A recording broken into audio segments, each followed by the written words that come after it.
On a confié un mandat particulier et à Hydro-Québec et à Énergir afin de travailler ensemble pour faire en sorte qu'en 2030, les émissions à l'égard de nos bâtiments diminuent de 50 %. Hydro-Québec affirme être au cœur de la mise en œuvre du plan pour une économie verte présenté par le ministre de l'Environnement, Benoît Charette, hier. Avec nous ce soir, Sophie Brochu, PDG d'Hydro-Québec. Bonsoir, Madame Brochu. Bonsoir, M. Filion. Quel effet aura ce plan qui a été annoncé hier sur vos activités, sur votre chiffre d'affaires pour les 10 prochaines années? Bien, voyez-vous, on ne raisonne pas tellement pour nous puis pour notre chiffre d'affaires, pour tout vous dire, M. Filion. Évidemment, il va y avoir une consommation accrue d'électricité. Ça va contribuer à notre chiffre d'affaires. Mais pour tout vous dire, notre posture mentale aujourd'hui, c'est de contribuer à la fois à la transition énergétique et d'y contribuer de manière pragmatique. Donc, ambition, pragmatisme. Oui. Et ici, ce qu'on cherche à faire, c'est d'aider tous nos concitoyens, tous nos clients, tous nos consommateurs, tous les Québécois, les Québécoises à rencontrer leurs ambitions environnementales, mais aussi à le faire de manière sensée pour ne pas que ça coûte très cher, toute cette transition énergétique-là. Alors, notre objectif ici, là, c'est pas d'augmenter notre chiffre d'affaires, vraiment. Puis ça va être une conséquence, là. Mais notre objectif ici, c'est de le faire de la manière la plus pragmatique pour nos clients. OK. En passant à l'auto électrique, largement, on veut qu'il y ait de plus en plus d'auto électriques au cours des 5, 10, 15 prochaines années. Vous voulez aussi augmenter quand même vos exportations. Ça fait partie aussi du plan. Est-ce que vous prévoyez qu'il faudra créer de nouvelles capacités de production au Québec?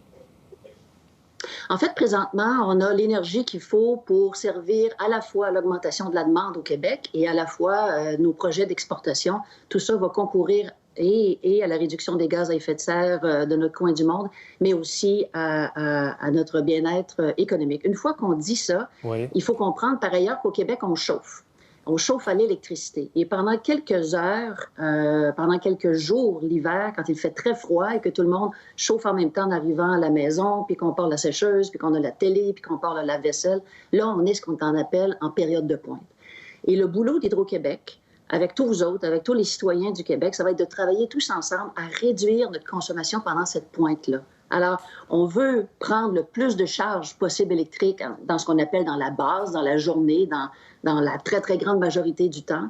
Mais ces quelques journées-là, ces quelques heures où il fait vraiment très froid, il faut qu'on travaille ensemble à réduire la consommation d'électricité. Donc, on ne va pas se créer des capacités de production supplémentaires parce qu'on va avoir plus d'automobiles, de bornes électriques, par exemple, ou parce qu'on veut exporter davantage. Ce que vous voulez faire, c'est de l'avantage de miser sur l'économie et sur l'efficacité énergétique. Oui, économie, efficacité énergétique, en fait, et aussi complémentarité. Alors, vous parliez d'entrée de jeu, là, il y avait l'extrait du gouvernement là, sur... Et avec la collaboration. Alors moi, je veux attirer l'attention des téléspectateurs ce soir sur un avantage incomparé pour le Québec, un avantage extraordinaire qu'on retrouve très, très peu à travers le monde, le fait que chez nous, il y a 2 grands propriétaires et 2 grands opérateurs des 2 grands réseaux électriques et gaziers.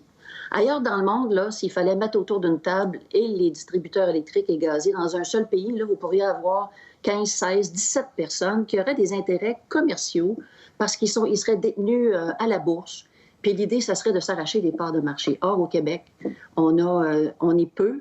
On est des gens tous dédiés, qu'on soit chez Énergir ou Hydro-Québec, à cette transition énergétique-là, puis faire en sorte que, oui, réduire les émissions de gaz à effet de serre, mais le faire au moindre coût possible. Alors, en travaillant ensemble, tantôt, je vous parlais de la pointe. Oui. En travaillant ensemble, ce qu'on va faire, c'est qu'on va prendre des charges qui aujourd'hui, des charges de chauffage aujourd'hui qui sont servies à gaz naturel, on va les prendre à l'électricité, mais en période de pointe, dont je vous parlais tantôt, on va prendre la charge de la chauffe puis on va la mettre à gaz naturel. Donc, on va baisser la consommation absolue de gaz naturel, on va augmenter la consommation absolue d'électricité, on va réduire les émissions de gaz à effet de serre, mais on va le faire au meilleur prix possible. Et ça, là, c'est unique à travers le monde, cette méthodologie-là. Quand je parle de ça à mes collègues à travers le monde, ils salivent parce qu'ils se disent « Mon Dieu, vous avez des moyens que nous n'avons pas. » Et comme ça, on va être capable de ça. Vous êtes comme la personne parfaite pour faire ça parce que vous dirigez Hydro-Québec puis vous connaissez par cœur Énergir que vous avez dirigé durant des années. Oui, bien, c'est pas tellement que je suis la personne parfaite, c'est parce que c'est le temps parfait, parce qu'on a des actionnaires chez Énergir qui sont largement la caisse de dépôt, chez nous, le gouvernement, puis quand on se met ensemble, puis c'est ça la logique, là, il faut être ambitieux, il faut être pragmatique, puis il faut faire ça en partenariat. Je veux juste garder un petit peu de temps parce que je veux vous parler de la chute des profits quand même cette année de 20 pour les 9 premiers mois en raison de la COVID-19.